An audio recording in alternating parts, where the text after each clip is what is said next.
Right now, there's a huge showdown happening at the Supreme Court, and it could fundamentally change the balance of power in Washington, D.C. What's at stake? Well, it's a 90-year-old rule, and if it falls, it could reshape the entire U.S. government as we know it. Okay, so let's just jump right in with a bombshell prediction. After hearing today's oral arguments, constitutional law professor Jonathan Turley said this about a legal precedent that's been around for 90 years. He's basically saying its time is up.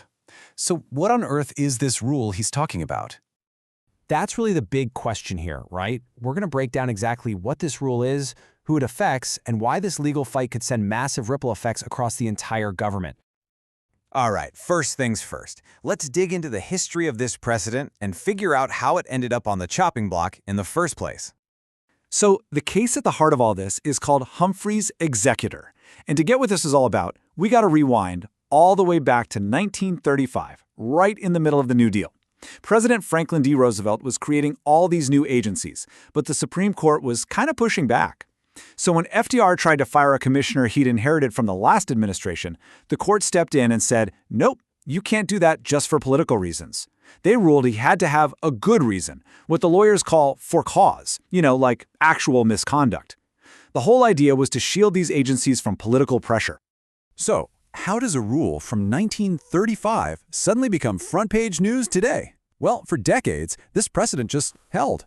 But then, President Trump fired FTC Commissioner Rebecca Slaughter and didn't state a cause, which was a direct challenge to the rule. She sued, and now that legal fight has climbed all the way to the highest court in the land, putting this nearly century-old doctrine on trial. Now, this case, it's really about something even bigger. It's about the power of what some critics have started calling an unofficial fourth branch of government.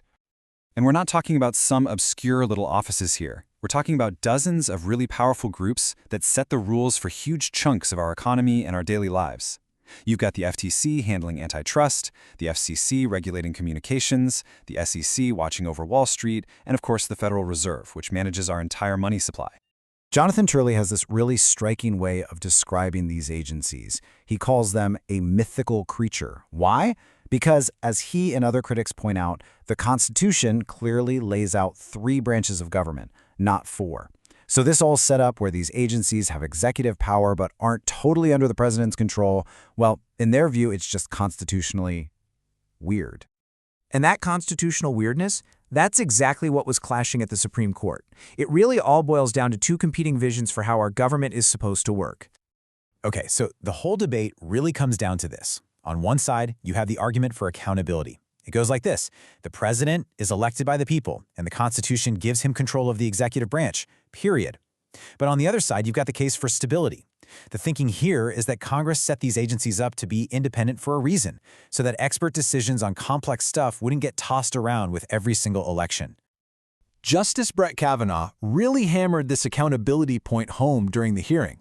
His argument is that you have these unelected officials who have just massive power over our personal freedoms and billion-dollar industries, all without being directly answerable to the voters. But then you have Justice Elena Kagan, who came right back with the other perspective, focusing on what she called real-world considerations. She basically framed it as a century-long bargain. Congress gave these agencies huge jobs to do, with the specific understanding that they wouldn't be controlled by the political whims of just one person. But listening to the arguments, the court's conservative majority, they did not sound convinced by that bargain at all. Chief Justice John Roberts didn't pull any punches, calling the 90-year-old precedent desiccated. That means like a dried-up husk. That is incredibly strong language coming from the Chief Justice.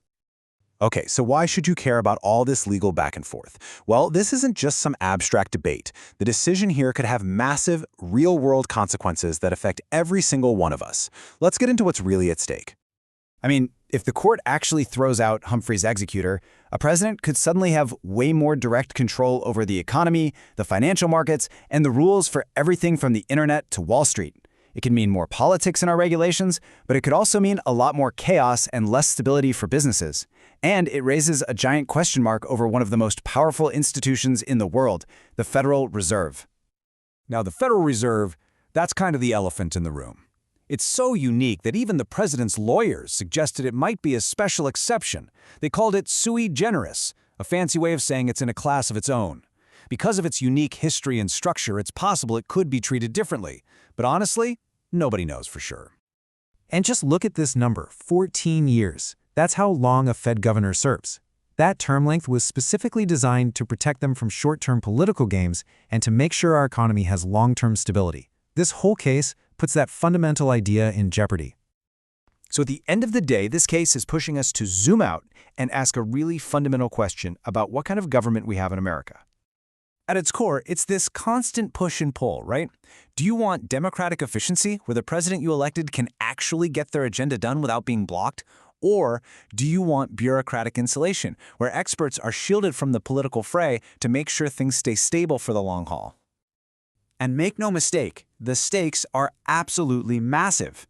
As Jonathan Turley says, if the president wins this, it would be such a huge expansion of executive power, it could make him the most transformative president on this issue since FDR himself.